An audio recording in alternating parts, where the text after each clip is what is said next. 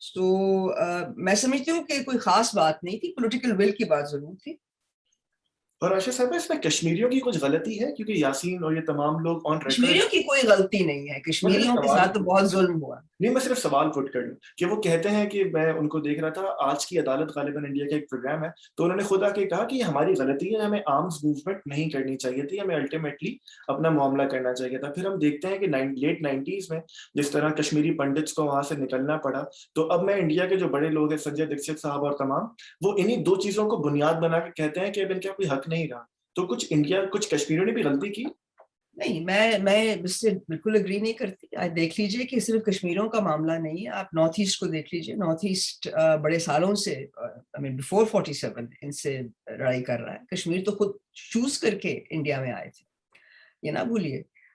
مگر میں یہ بھی کہوں گی کہ آپ نے پتہ نہیں کہاں پر یاسین کو سنا ہے. یاسین آیا تھا یہاں پر 9/11 کے بالکل بعد, فلیشر اسکول میں نے اس کو بلایا تھا اور اس سے میں نے سوال کیا تھا, so have you given up the gun?